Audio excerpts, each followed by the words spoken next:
Yes, hello. Where is what's the audio? Does it look good? Yeah, I think so. Mute my tab. So I just fired this up. I'm going to get things in order and I'm going to start to do some work. I'm just going to make sure that everything is working correctly. Before that, I get my chat window up here. Where's the chat? Hello, chat.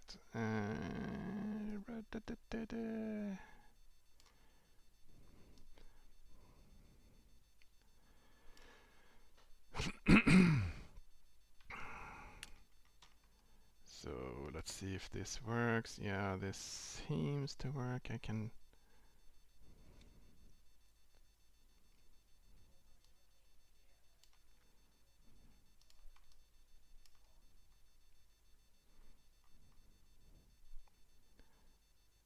Enlarge my Emacs a little bit like that. I have my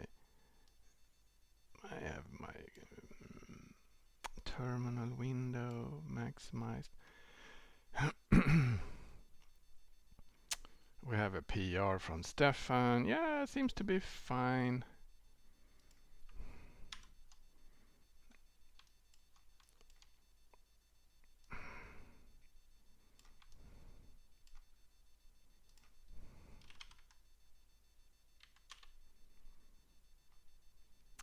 Hello and good morning, everyone.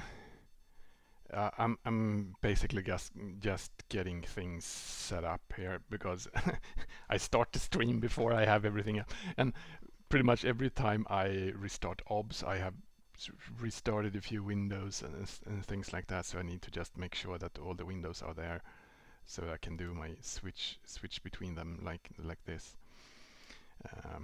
Yeah, but I think it's good enough for yeah, for everything to start. What did I do? Yeah, I've done a few PRs already. I figured maybe I could show off some of the latest TrueRel features. I actually did a TrueRel release also yesterday, I want to say, 0.4. I try to iterate the TrueRel releases pretty quickly, so when we've done a few new features, everything seems stable. We do a new release. Also, I think we at some point soon we will reach some kind of stable state when it comes to adding new features. I mean, at least this sort of the quick initial frenzy in different features.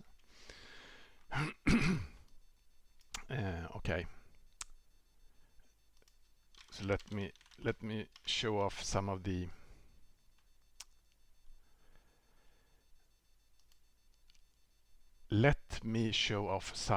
new things in TrueRel 0.4 that we did. Let me just get my little cheat page up somewhere.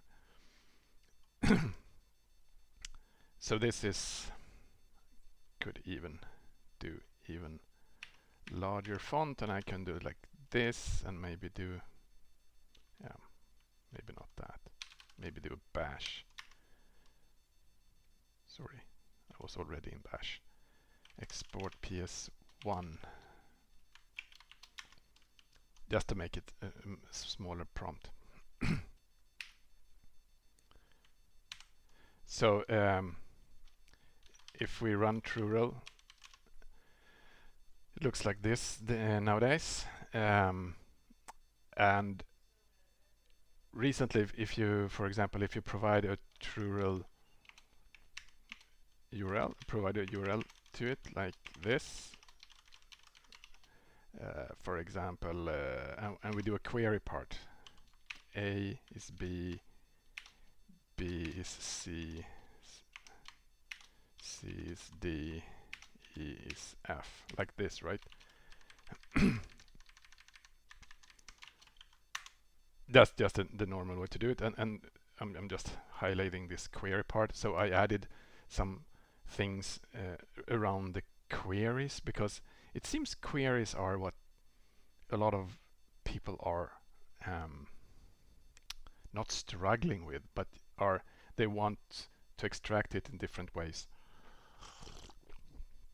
So this is TrueRel version 0.4, and I want to just emphasize, I'll get into that, but this is using libcurl 788.1, and this is because this is my Debian installation and they haven't upgraded yet.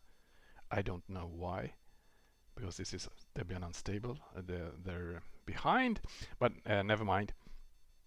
So back to this URL. Now we can, for example, do this if we want to get just a part of this. When we happen to work with a URL, when we know that there are different queries here, so you know there are different sets that are separated by this ampersand, so we can do this: get from the query, and we want to get the B part out of that. That's just the B here, right? And it gets the right side of the assignment here. So we get a C, which is then like that, right? So it'll just extract a part of the query string. Again, so that you don't have to parse the string, you don't have to understand the string much, but TrueRel will do that for you. So you can, well, the A part and the C part as well. And if you don't then ask for a part that doesn't exist, it'll be a blank, right? Because there was no CSJS part or key in the queries. I call them query pairs. I don't know what they're called. Key value pairs like this. This is the typical way to do queries. You don't have to do that. I mean, there's nothing that prevents you from using that in other ways. Yeah, so if you want to get both C and B, right, then you would get them like this. Or if you don't want the space in between, you could remove the space. So these are just accesses, right? Accessors of this particular one. So yes, that's a good question. If you have more than one, this actually just shows the first one. I've been thinking about how to do that. Should it show all of them? Should it show the last one? Should it show the second or the third? So I'm sort of open for ideas how to do that. I imagine that you want maybe ask explicitly, like this could show the first one and then use another kind of, some kind of ask for, well, get them all if there are many, like a differentiator. But it doesn't do that right now. So, and I believe, yes, I made it case sensitive as well. So there's actually a difference like this. So the first one is the uppercase C and the last one is the lowercase. I'm not sure about that either, but I figured it was a better start, and we'll see what people say about it. So anyway, when I did this feature, I also then it struck me that sometimes people do, at least in the past, there was a while where people did like this instead, right? They had another separator here. So because this ampersand, this is just, I mean, how to do a query part in a URL.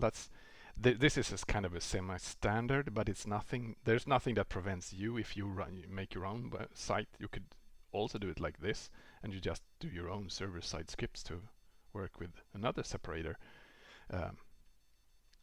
And that is fine, maybe.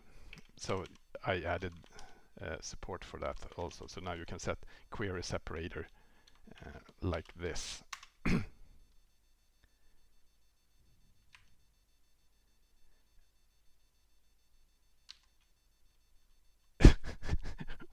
or you couldn't. Why couldn't you? Query separate. separator. So I can't spell. That's why. So query separator. So then it works even when you have a separator like this, right? So then you're asking exactly but what if you want this output as JSON?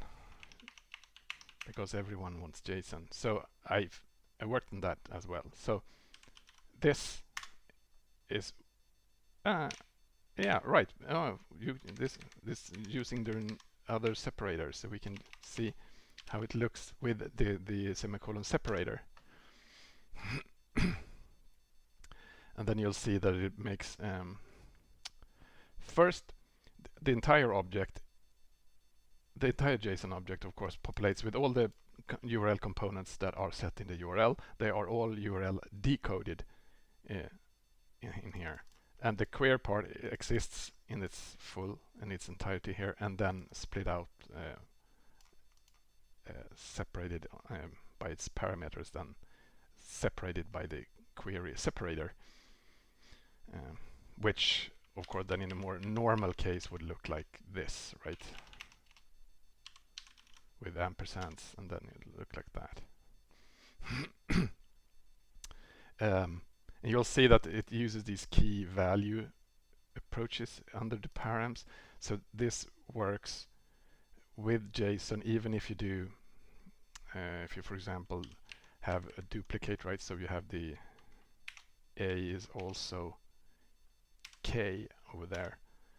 Then you have one A up here and this last one A there. So there's no problem. But if we would do it keyed on the name, right, we would have a challenge how to do that in JSON. And someone showed us how you can actually convert this using JQ with some magic. Someone showed in the issue for TrueRel how to do that. That sort of was next level complexity for me. So I don't remember exactly how you could do it. Still, that's what you can do with it. And I did another thing, which is also kind of useful when it comes to queries, and that is this sort query. And then it'll iterate through all these pairs and alphabetically sort them and then put them back again. So like this. Now they're sorted, right? A, B, C, and C. And so that's a different order. And of course, why would you do that? This is actually a pretty good way if you get a lot of these URLs and you want to compare them, for example, since most sites then can output these in any order they like, right? Oh, sorry. So it's hard to compare URLs, so you can sort them and they will be much easier to compare.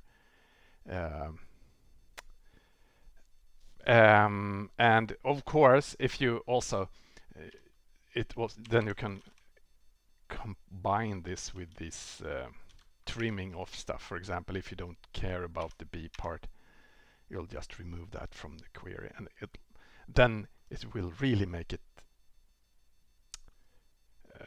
well, maybe not suitable, but much easier and at least much more likely to actually work to compare with other URLs. So you could provide two different URLs, sort them, remove the things you don't care about, and then compare them, and maybe they will match. Possibly.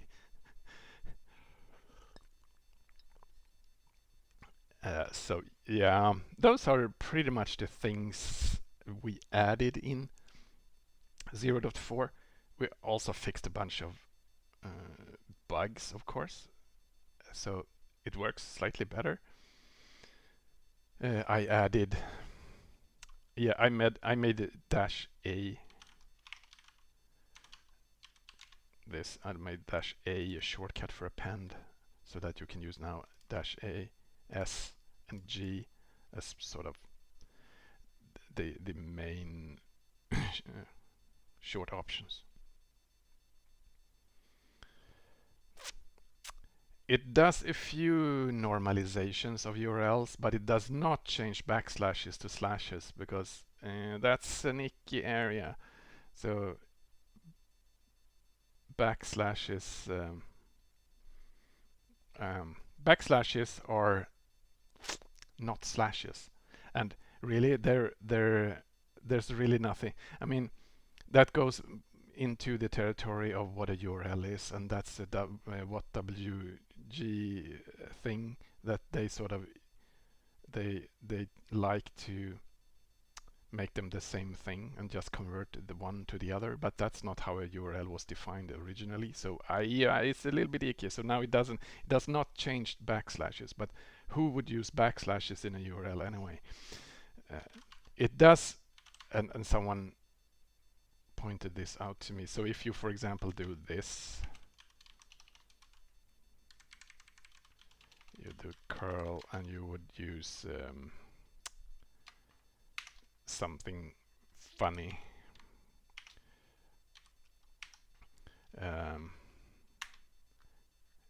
And this works. And no, I wanted to show you if you do it in uppercase, it would.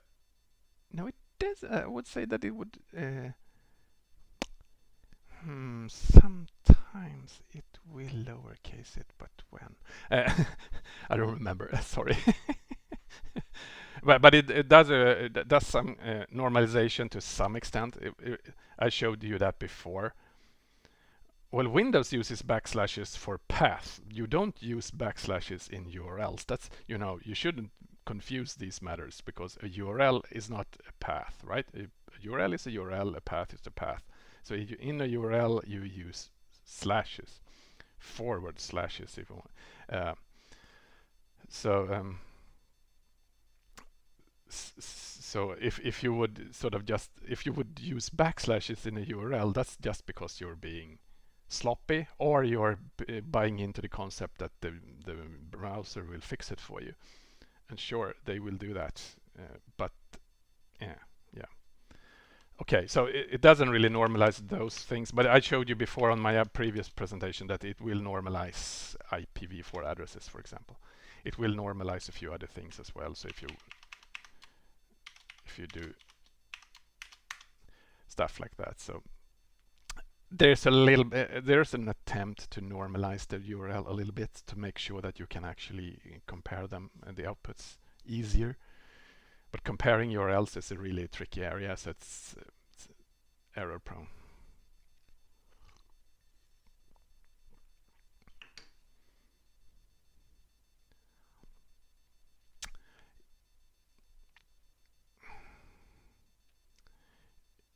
It does not do Unicode normalization because it'll keep the Unicode. So if you do this, and now this is one of these. If you're not Swedish, you won't get it because it's a weird Swedish word, but it's using international domain name letters, right? The Swedish three different letters, so they're weird. So if you use them, it'll just keep them in the host name.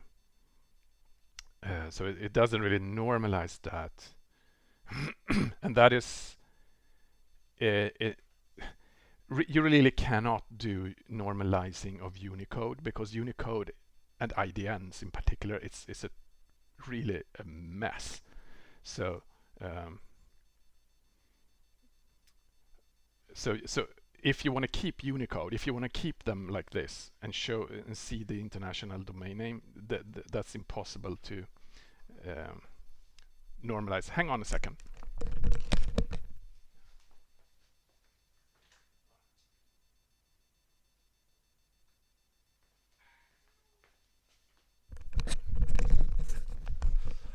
Obviously my cat wanted to get into my son's room. Yeah, so IDNs and Unicode are crazy, so you cannot normalize by keeping them, but my plan is to make sure that you can get the punycode version out of the hostname, so that you could, that's the way to normalize a URL, convert it to punycode and use the punycode version, because that is the normalized version. I have a PR for that, but it didn't really work, so I'm sort of working on that.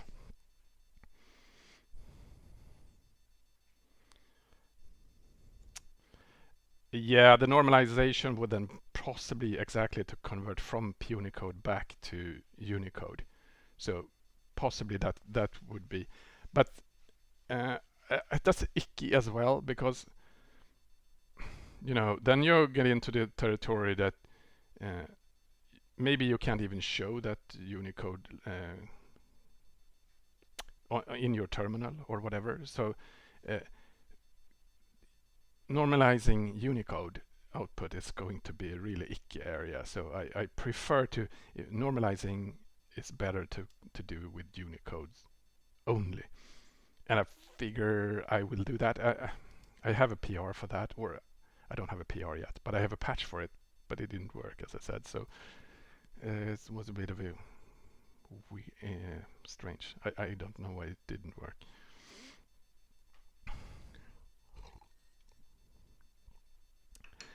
I don't think I don't have any plan to remove the normalization because it is really fundamental to the URL parser and its API. So I really I think that it doesn't really make sense to use this and think. I mean, what is this is a URL parser and you get output a URL thing, right? So you should never expect that whatever you pass in, you will get the exact thing out of it because then don't pass it to TrueRel. Just keep it as it was if you want it like that. So I think normalization should be there, or you should always be prepared that it will touch it somehow. Normalize, improve, fiddle with it. It's like when you pass the URL without a slash now, you will get a slash in the end just because of what it does.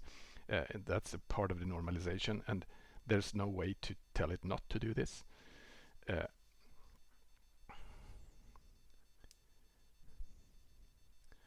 I would agree that documenting all the behaviors is sensible and good. Uh, so that would be fine, or rather, I would like that. But it's also complicated, right? And what's more complicated is that TrueRel uses the libcurl parser, right? And we have fixed and improved the the libcurl parser over time. So I also added this, and I'll show you. Um, I I wrote this little document called URL quirks, which sits in the TrueRel repository. It's about quirks and flaws in the URL parser in the libcurl parser through time. So if you there are these like 10 different quirks that you might see that are because of URL parser improvements or changes over time. So and I guess it's only emphasizes that URL parsing is complicated in general.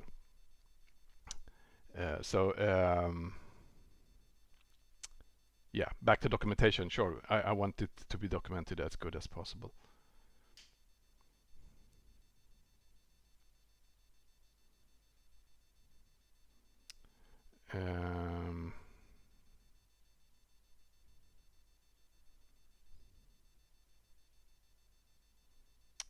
Well, curl and TrueRel should do the same normalization, I think. Well, if you say that they don't, they don't. But I can't really explain why they would behave differently. So there are more work to do, I guess. And I want to do um, the punycode thing, as I told you. Let me just I will show you how my work. I'll just get a new. So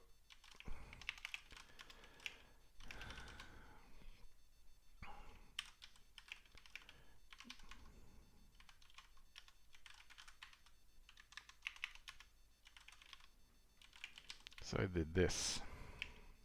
So I wanted it to work like this, so that when you do TrueRel, you could do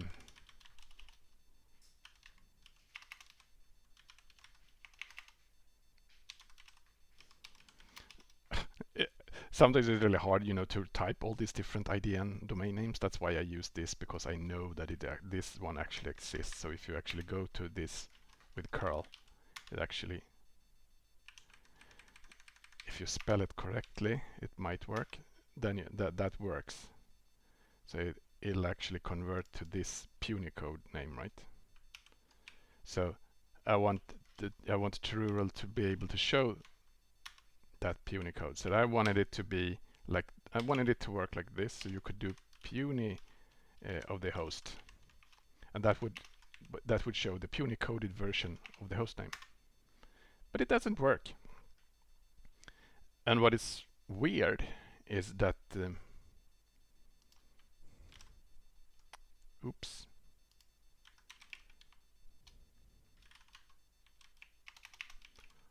Hang on a second. Oh, that worked.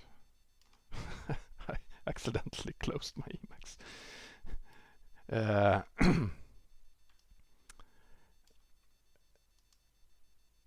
That's so I wanted it to show you puny code. So I have this puny code, and I set the puny code option when I do curl URL get, and it would just get it puny coded instead. But instead I get a error.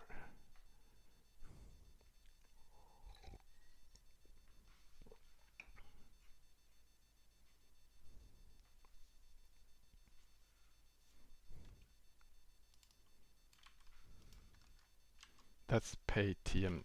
Okay, so if I do this,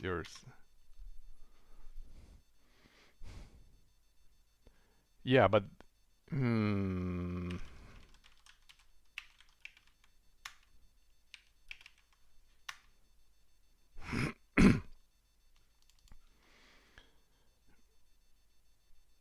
right, but this is exactly what I'm talking about. This thing is that's the puny decoded version. So this is the IDN version, this is the puny code version. So that's exactly what I'm talking about. So if you go this, I want this to work, puny host, and this would show the puny coded version, but it doesn't. It fails for some reason.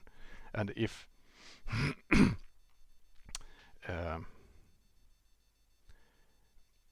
yeah, then it's actually well, normalization. It's part of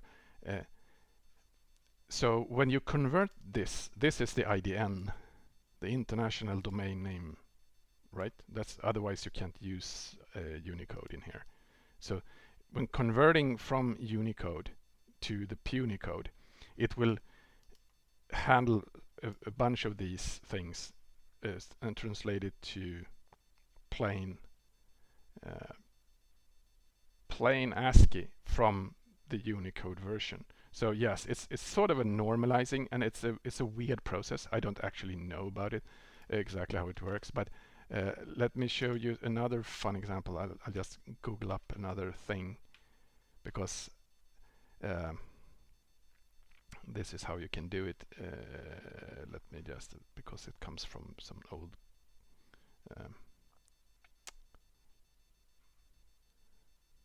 it's hard with you. So how can I do this? Let me show you. So I'm gonna switch to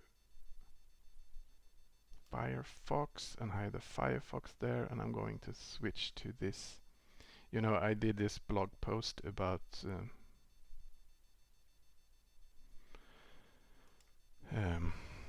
IDN names. So if you're using this thing, like if you do curl.se like this, it will be translated to plain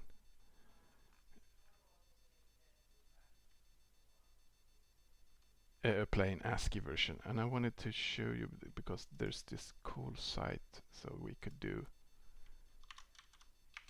curl, and I think we can do that, and so I can do like, if I go this curl.se, and now you can see this is a really weird Unicode version. That did not work. But it's still the same concept, so you can still use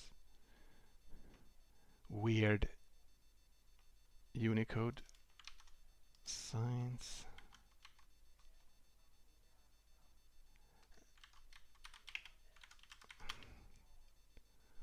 Well, the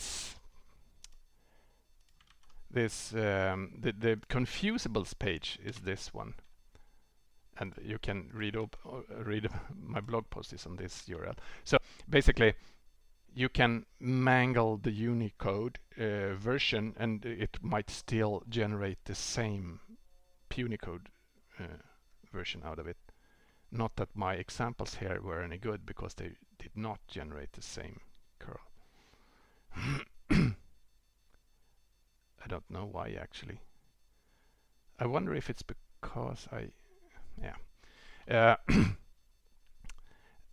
and there are other things you can do. For example, you can also add these non-visible spaces in Unicode that will render nothing when they are converted to punycode. So you could basically add just junk into the domain name, and it'll just get removed when you punycode convert it. And you always convert it to punycode when you work on that domain name, right? Because that's how you do DNS resolves.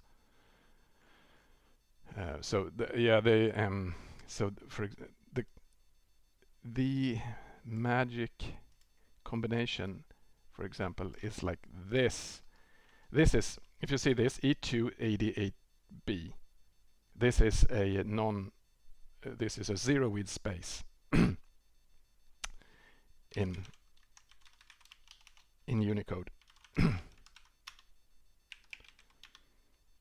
So if you use this, you just add it to the domain, and and as you can see, it'll just get converted to curl, because that's a zero with space. It'll just be removed by the punycode conversion. So it'll still work exactly like it's supposed to be. It's just curl. So this is a way to just obfuscate your URL, so you can paste this on many places.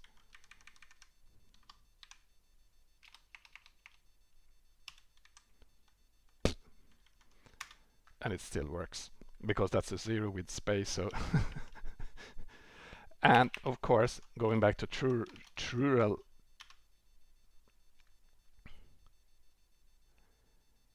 look at that. It worked like that. I didn't really mean that. Cool.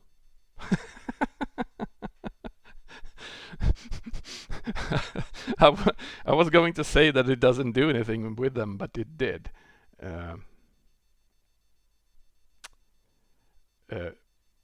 Right.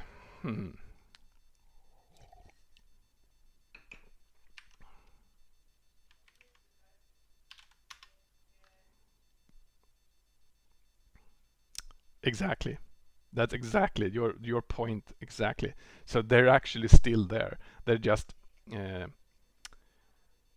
converted to bytecodes, right? And they're zero with. So when I output the Unicode, they're not visible because they're zero with spaces.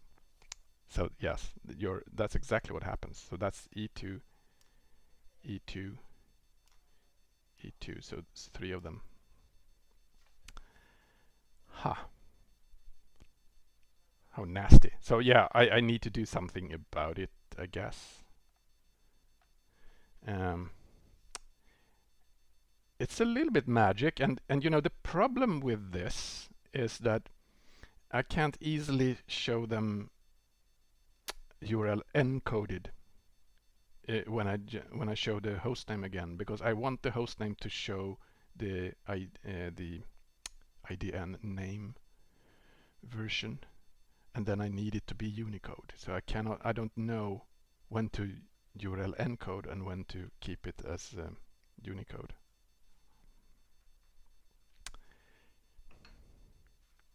So complicated, but anyway.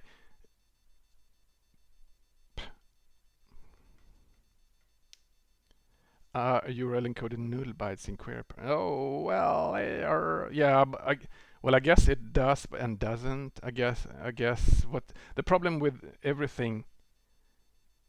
Yeah, but how do you want it to handle 0 bytes when it converts them to when it URL decodes them? I guess we should handle it somehow and do something else than a 0 byte. Maybe. I guess basically. Let's forget about the punycode for now because it doesn't work. I need to figure out why. It's really complicated. So if we get a if we use TrueRel and we have a let me just do it shorter again. So if we use this and we have a query and we do a 0 hello and we have a B that is hell 0 like this. I mean, this is perfectly valid, right? It'll clean up the URL and there are 0 bytes there. But if you want to extract the query here, what do you get? Nothing in this case, right? Because it starts with a 0, so you won't get anything. But the question is, what are you supposed to get? I guess it should output the 0 and the rest of it. Like just a binary output. Or should we encode zeros? But you're right, it should do something better than this. So if you do the B instead, you will of course get the partial one. So I'm not sure. You can actually get the by prefixing with a colon, you get the URL encoded version, and then you get the full one. But that might not help you. But it's true. That's a bug, I guess. We just need to decide how to handle it somehow. Okay. I guess that's TrueRel for this time. I wanted to switch over to curl, and I wanted to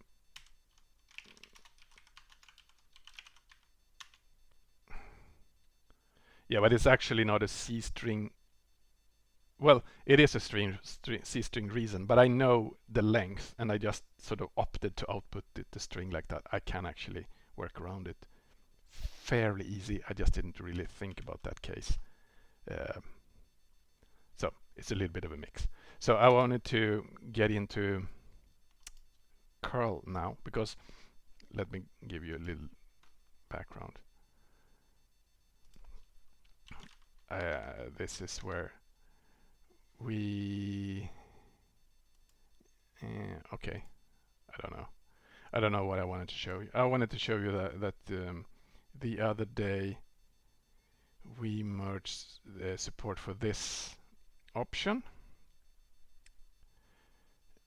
This is I added support for this option. It uses Stefan's new code that makes libcurl able to talk HTTP to an HTTPS proxy if you set this proxy type.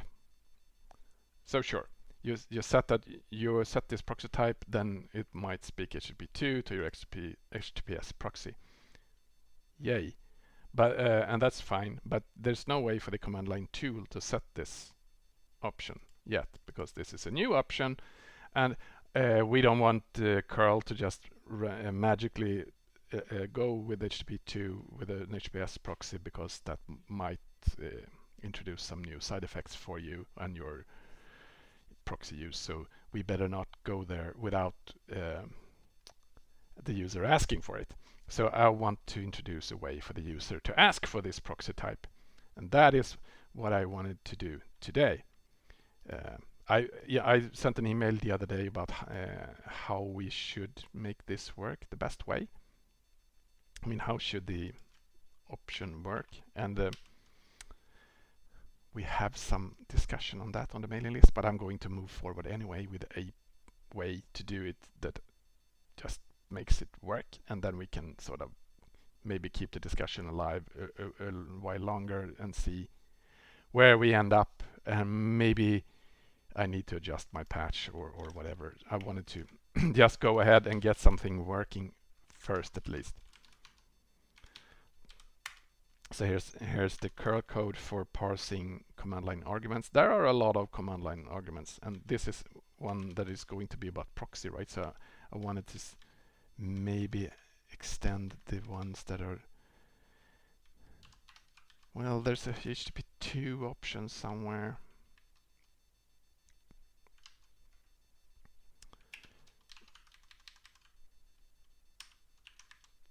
So maybe we should call it proxy HTTP2. That's actually at least what I wanted to do.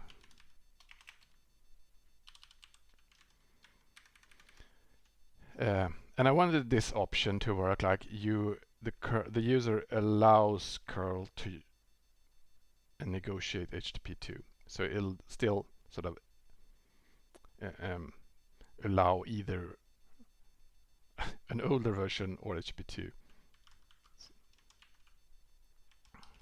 So HTTP2 pretty much like this.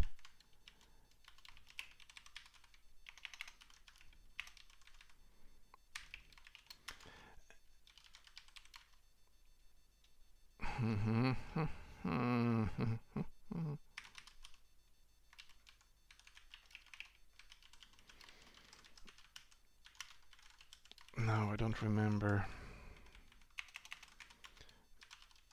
if we set proxy type somewhere already. I guess we do.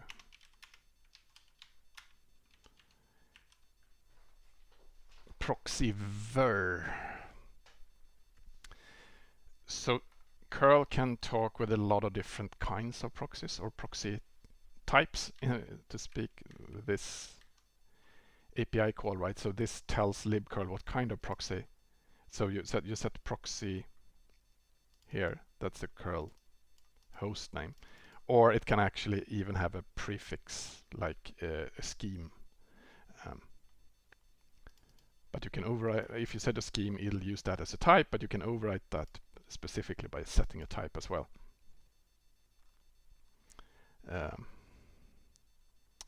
So this then can override the type. If you set a proxy, you say that it's HTTPS proxy, and this is the way to set that. I want it to be HTTP2 able. Proxy ver.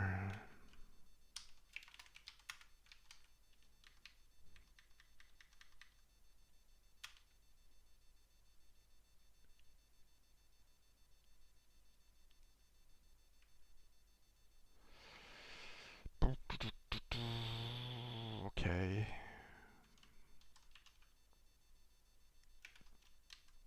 Proxy ver.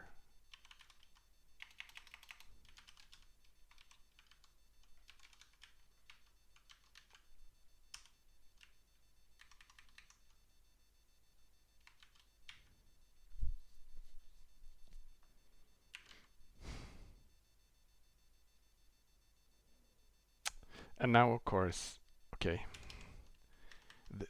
this of course doesn't work if we use them in the other order, so I need to do something about that.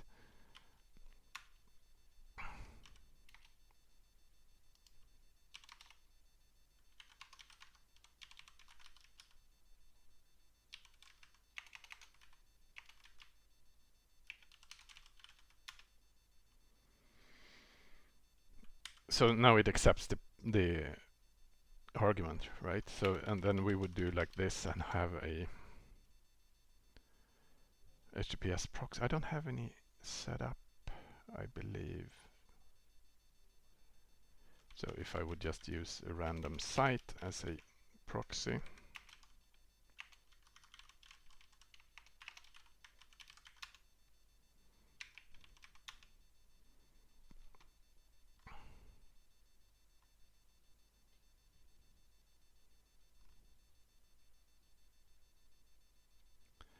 okay, yeah, so it doesn't really matter because it won't do anything, but okay.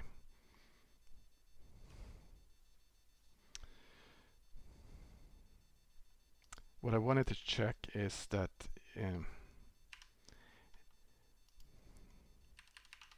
when we do the X handling for proxy,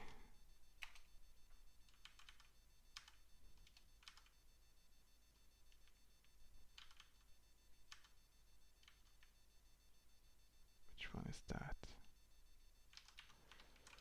Proxy, that's the one.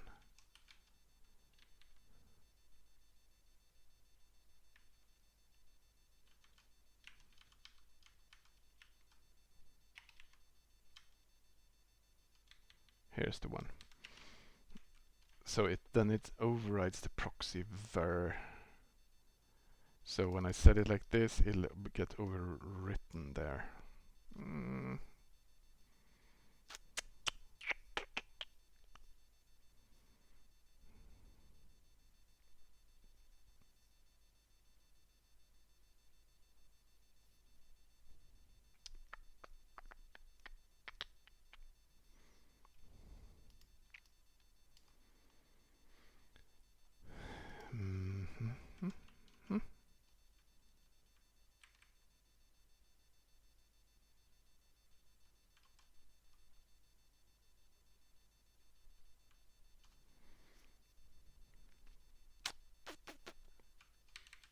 Oops.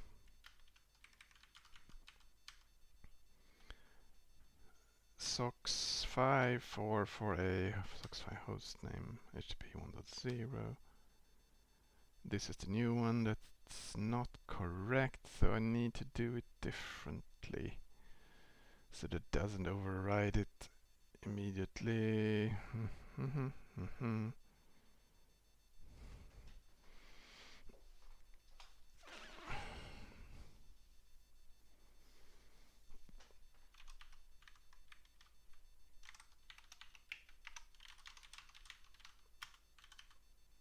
Proxy type. These are the available ones from the header file. So as you can see, HTTP 01, that's going to be the default one. So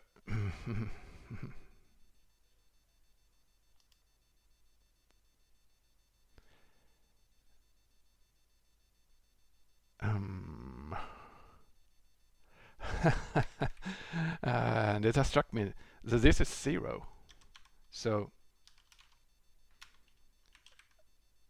oh right, sorry, it did another check. It's if it's proxy, then it sets the type. But it's weird because now it might not set the same type.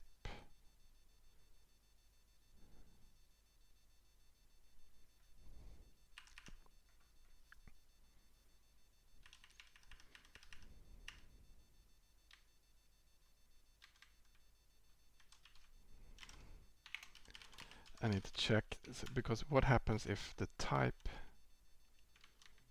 proxy type sets it here, right? So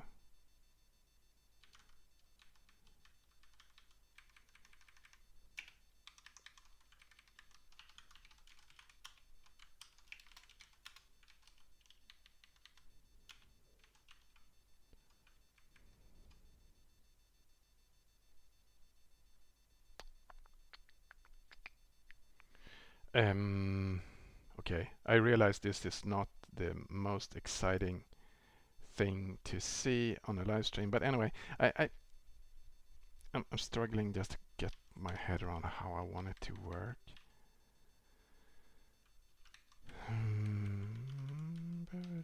So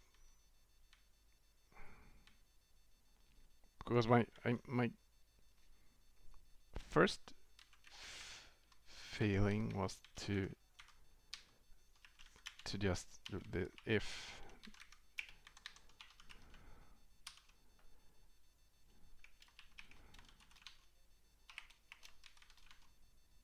like this, so that it wouldn't override it if it's already set to that.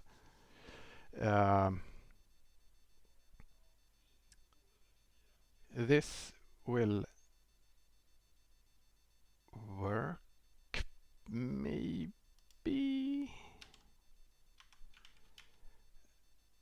Because then it sets this, and the second one will not override it because it already had it set to that.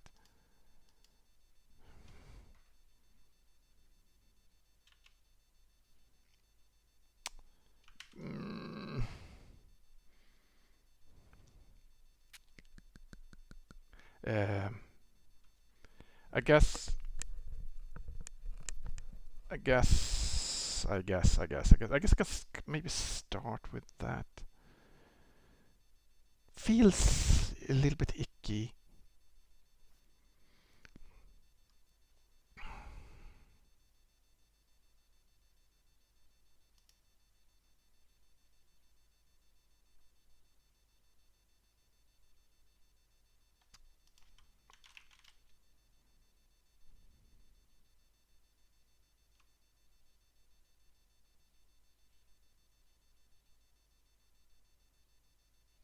I wonder what happens if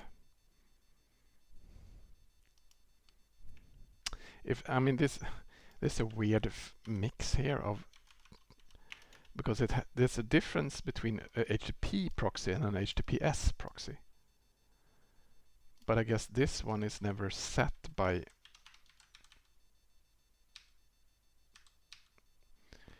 So the tool never says HTTPS proxy. The only way to set an HTTPS proxy is by using the prefix HTTPS:// when you set the proxy with that command line, which is fine.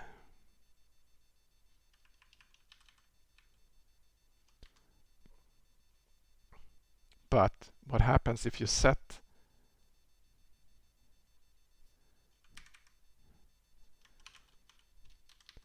it's such a weird it's I mean, since you can specify both a prefix in the proxy string and you can set the type separately. And the thing is that I want this to be sort of a qualifier for an HTTPS proxy, but you specify an HTTPS proxy by using the prefix HTTPS:// proxy name. But that specifies now specifies an HTTPS proxy that can speak HTTP 1, but I want it to say and possibly HTTP version 2.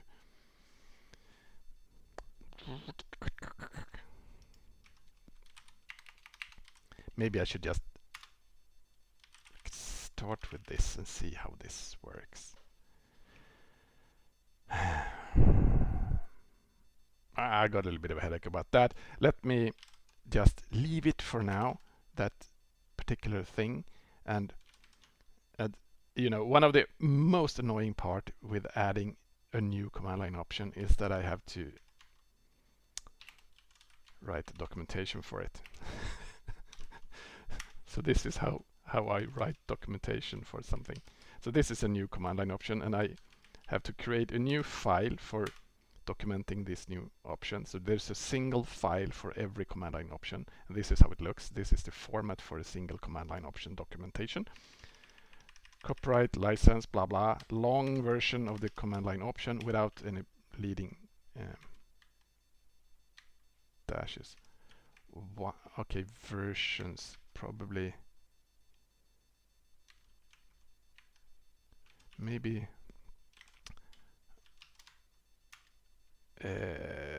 tags. Let's see, what tags do we have?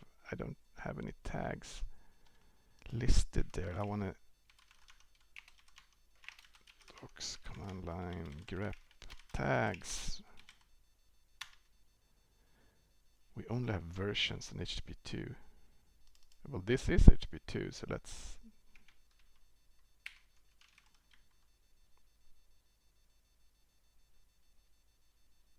category HTTP and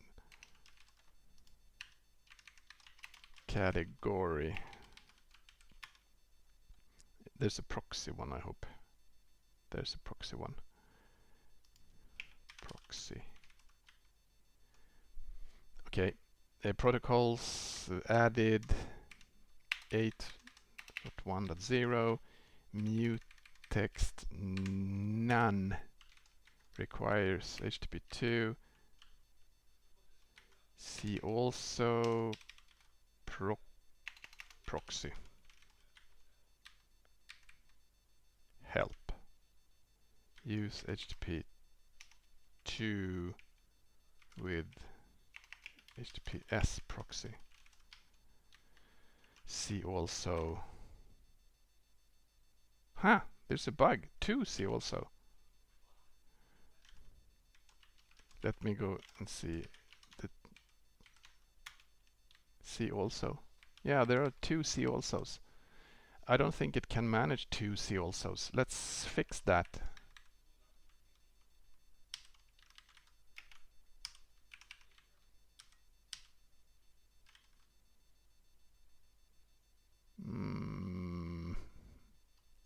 Okay. Talk about distractions, right? Now I was working, and now when I saw that bug in this man page section, I wanted to fix that, and then I figured the best way to fix it is actually to make sure that the script rejects duplicate see alsos, right? So I need to check the script to see that it actually, so it finds see also, but does it actually clear it? Maybe it's not that easy to.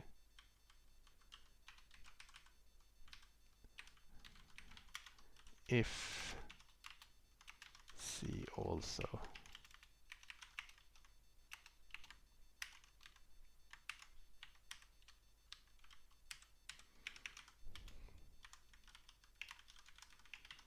Warning. Duplicate see also.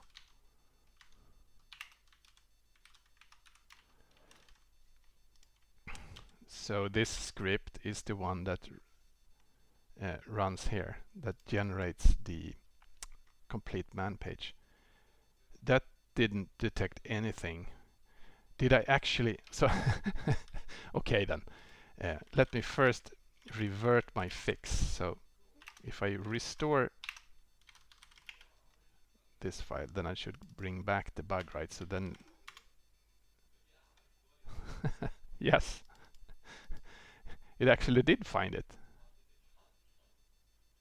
Cool. Well, then I can see. I should do it like this. Oops.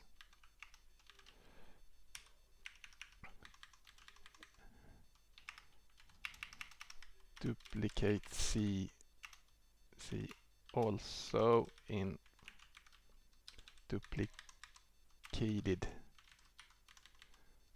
Let's see how that works. Error, duplicated see also in. Woohoo! Okay, so this is a bug fix for. And then you ask, what about other fields that are duplicated? Ooh. I should detect that as well. But let's not go overboard. Let's do one at a time.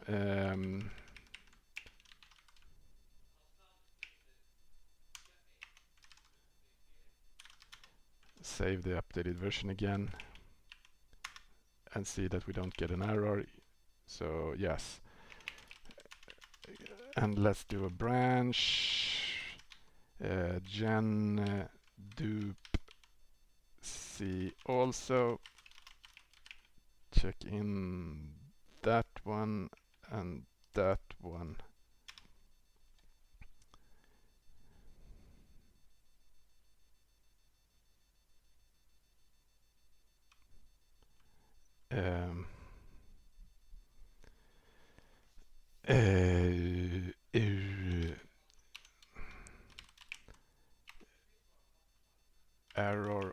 duplicated. See also fields update HTTP2 accordingly. But I did something wrong, right? I should also include that one.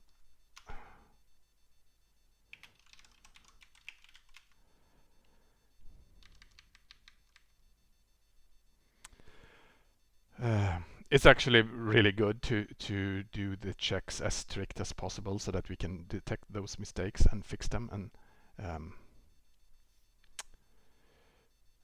and thereby render better documentation, right? And I didn't really, I mean, should we really call HTTP2 with a space like this? I don't think so. I think we should call it HTTP-2. So I will do that little fix while we're at it. And this will change the output that is shown in curl dash h, then the help output. So yeah, let's first do that little bug fix, since that will fix the documentation, the man page for the HTTP2 option. So there, the first pull request of the day. It's actually not, but the first one I showed you.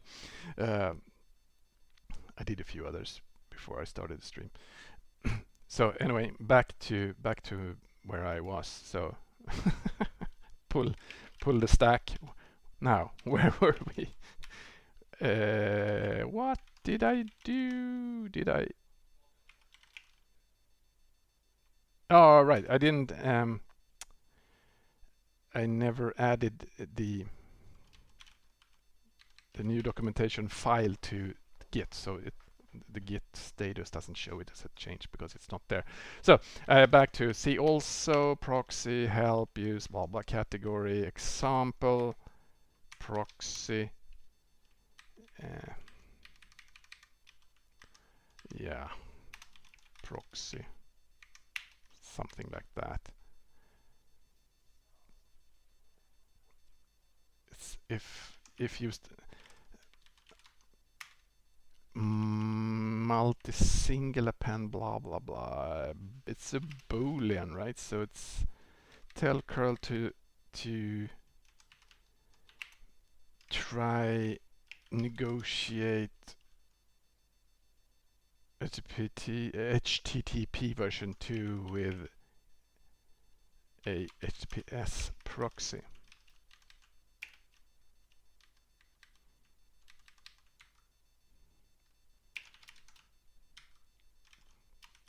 This has no effect for any other kinds of proxies. At least that's the point, intent, the hope, the wish, I think. Okay.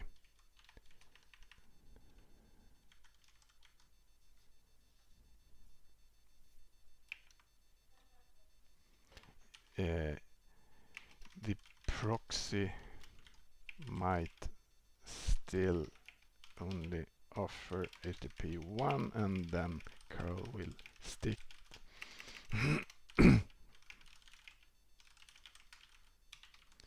Just to make it more clear that this is an attempt to negotiate HTTP2, but it might fail.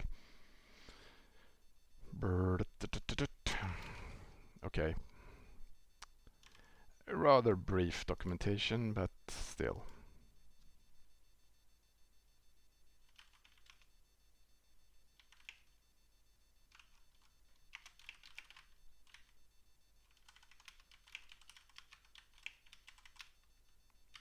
Right, I did something wrong. I committed this file in my dupe PR. So the dupe PR has too much code. I need to fix that. let's so I need to basically reset. I need to reset back to this.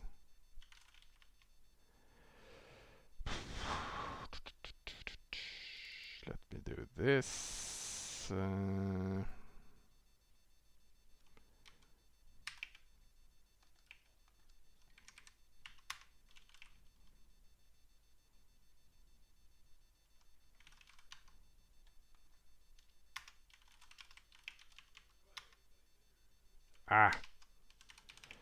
I lost the commit message, right?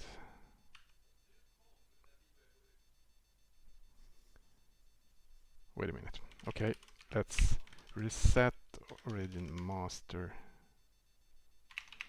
Reset.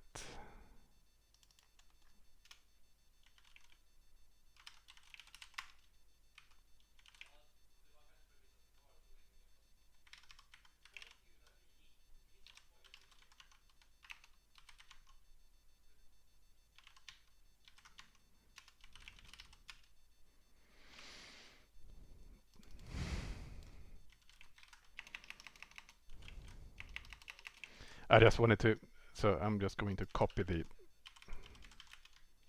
it wasn't that complicated. So I undo the reset, so let's reset again, reset here, and I restore that one because that one wasn't intended to be part of this, and then I check in all updated files, and I will paste in my commit message, remove the crap, blah blah blah, and and now it looks better. Now it looks, I have this short git lgg, so now we can see that now it's the only one that I wanted to push here, and I will force push an update, so I will fix my mistake there. And now back to my proxy. I did this, I committed it, or I just changed it, so now I'm back with my proxy.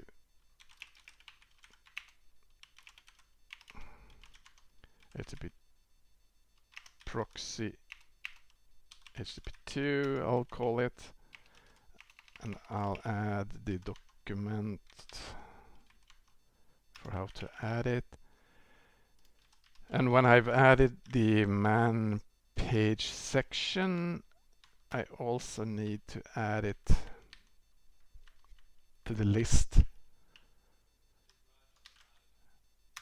of options. These are all files that are included when we generate the man page. So when we generate this, so then we can just check. So here's the newly generated man page, and we should then have an HTTP proxy HTTP2 option. It's here. So this is the new one. Tells curl to negotiate HTTP2 version 2 with the HTTPS proxy. The proxy might still only offer HTTP, and then curl stick to using it. This has no effect for any other kinds of proxies.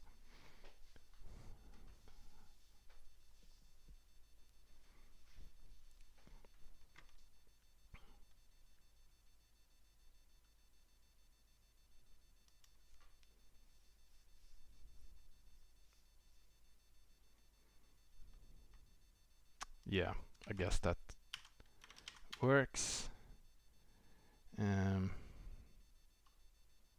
But I have this.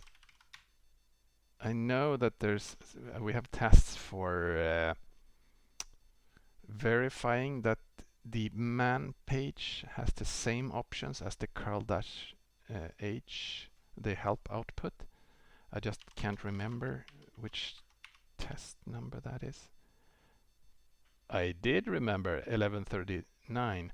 So we can see here that it fails the test then because proxy HTTP2 is not in tool list help.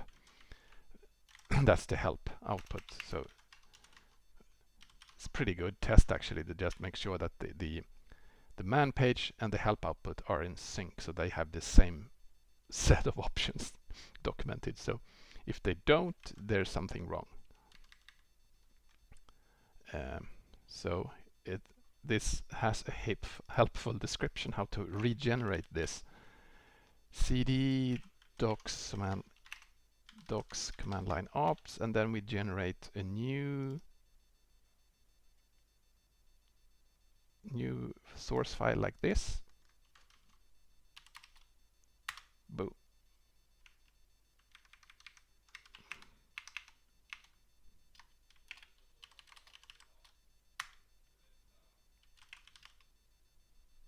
And there it is. So we rebuild it, we rebuild the build files,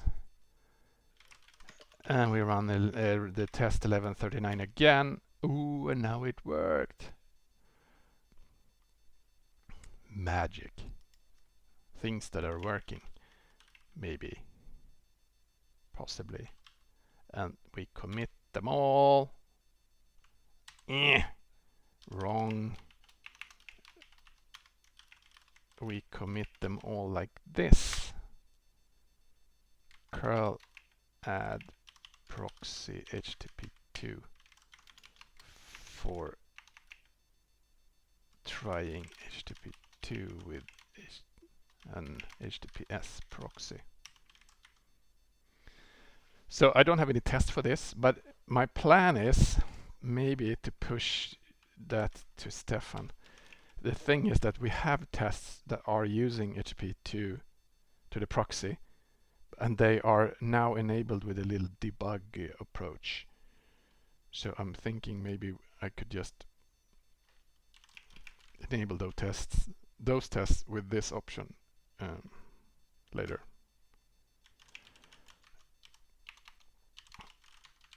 And we can be fairly sure that this has broken some kind of test case. Oh, maybe I should use a smaller font.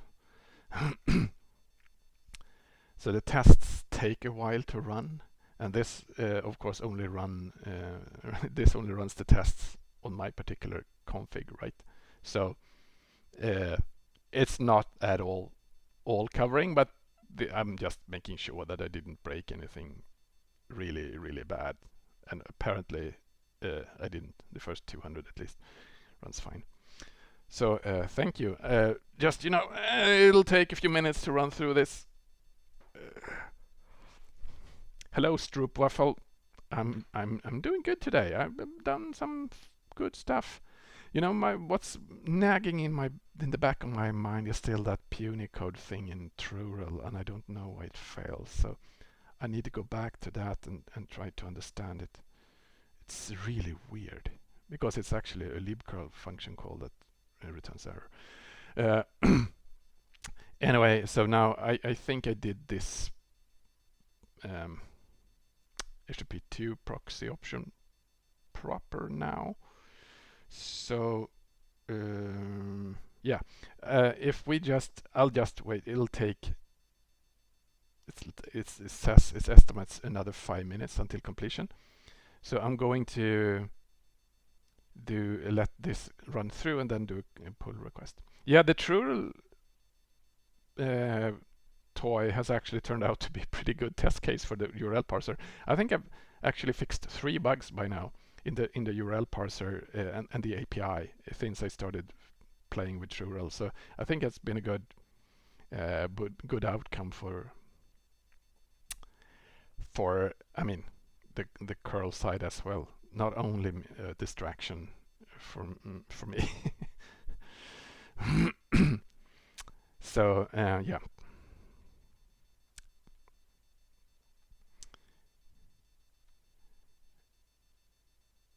So maybe while this is running, I will switch my shell over to this one. This just, oh look at that, I forgot this running. This shows the number of pulls in the Git sorry, in the curl public official Docker image, and you can see it runs at 38 pulse per second.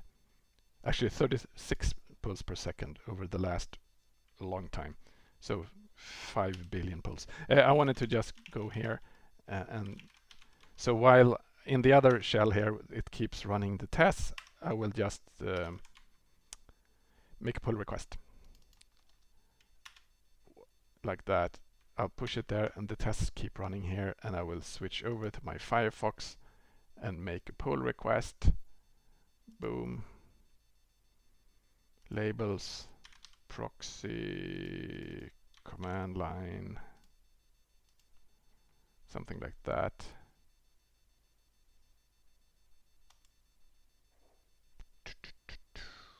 Kaboom.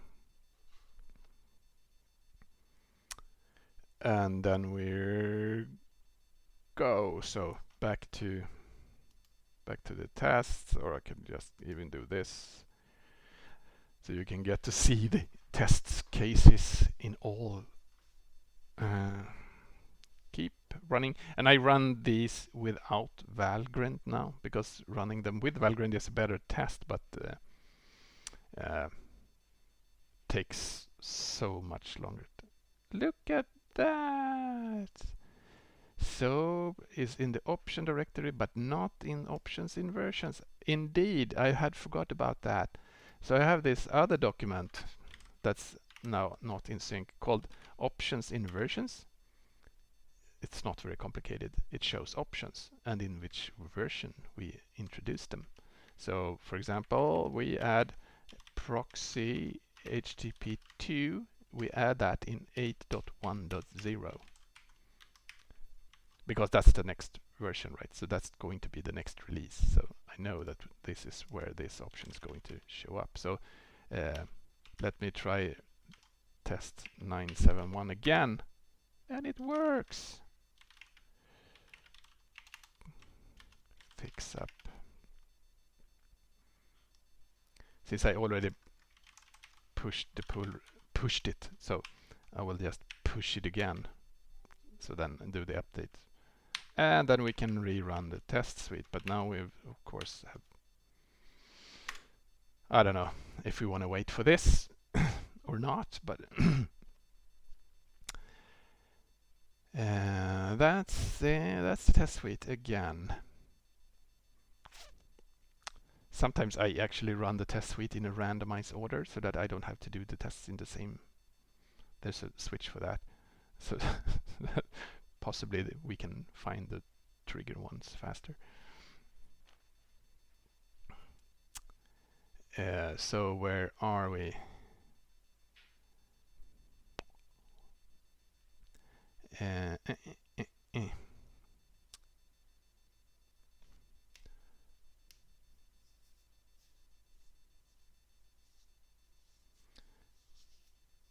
So yeah, do submit your bugs to both about TrueRel and about curl, whatever you find that's not working the way you want it to work, and we can fix them going forward.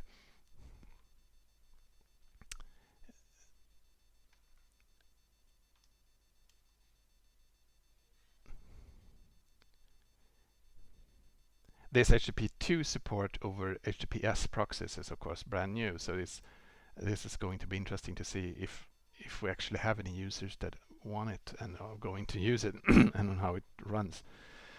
We've not had HTTP2 in proxies before with curl, so it can make the proxy use a little bit better perhaps, but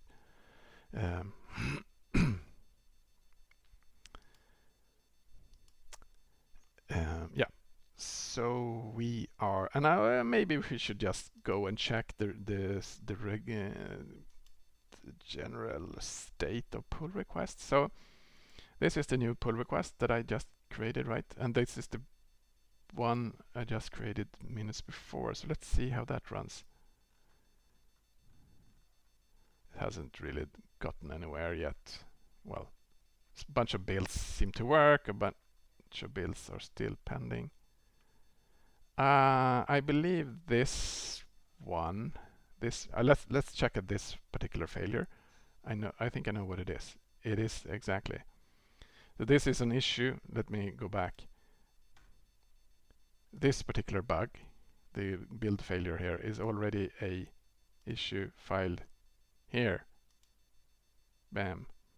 And I made a pull request to fix it here. So, and it seems to have done it because this one is now working. So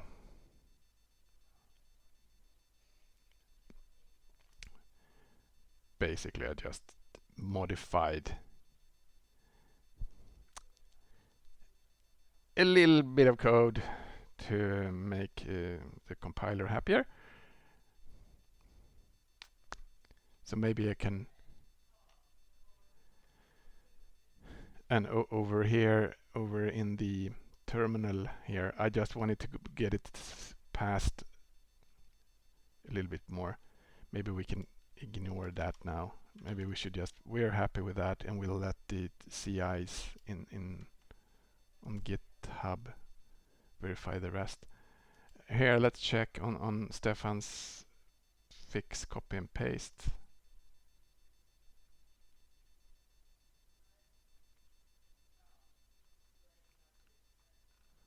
Oh, that was much bigger than I anticipated. I need to check that outside of this stream. I wanted to I did a few things. I just updated the documentation for URL set today, so I wanted to just go there and check out that branch.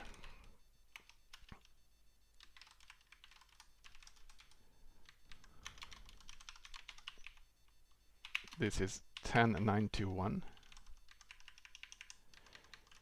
Basically what I added was that when using curl URL set and you set a particular component in a URL, you can sometimes set stuff for that component that otherwise shouldn't be valid, and I'm documenting it because it's really hard to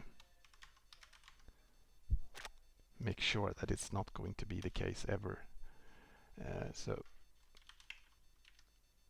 I'm not going to push it there, sorry, I'm confused. I'm going to merge this one into master and then push master, and then that will close then 10.921, which is, where is it? Here. So it closed. I'll delete the branch, and in my local git I will delete the branch as well. Bam. Gone. Rebuild is fine. So that was one down. Pull requests. We're now at 48. So I also added 3 more test cases for the URL API when setting the host component. Let me show you. The URL API is tested in test 1560, and there's a bunch of tests in this. And in this particular instance, I just added 3 more cases when I tried to set the host component to something really bad, like with a colon and a slash in the host name, or with a percentage sign, or with a space, just to make sure that they are rejected properly when we attempt to do that. Basically, because someone did attempt to do that with TrueRel, and I wanted to make sure that the URL API actually rejects it accordingly. And it seems to do that. So I'm just going to do git check out, and I'm going to do a rebase. I'm going to update and say, let's close the curl issue about it. Looks like this. Merge it into master. Push it on master. Delete the branch. Check out GitHub's state, and it has closed it. Delete the branch there as well. And back to pull request, and we are on 47 over in the terminal. You know, sometimes I remember to do remote prune origin, that then will remove a bunch of stale branches that are deleted on both sides, really. So okay, Firefox. Here is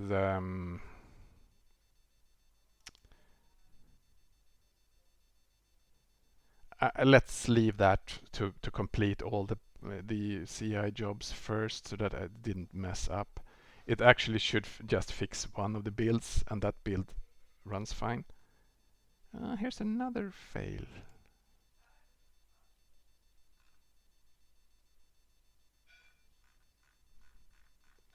That's a different thing, I think. Why did that suddenly fail?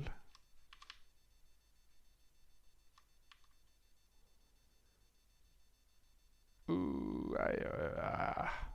weird. Let's call it a flaky thing and ignore it for now.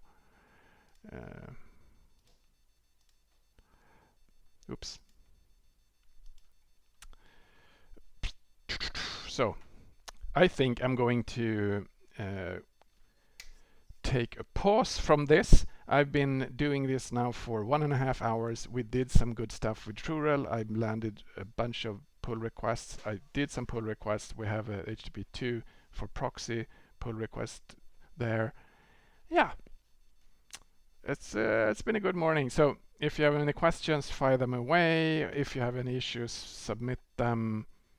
Otherwise, I'm going to go run down and see if I can drum up some lunch in my kitchen, because I am getting hungry. My intention is to try to stick to do a live stream every Tuesday around this time. So maybe I will try to stick to it, because it might be easier to just have a more regular schedule. So yeah, see you again soon. I might do them more often too, and if you have any idea suggestions, just bring them on, and we'll get to them. And thank you everyone for for chatting with me and asking questions, and just making this fun. See you later, everyone. Bye.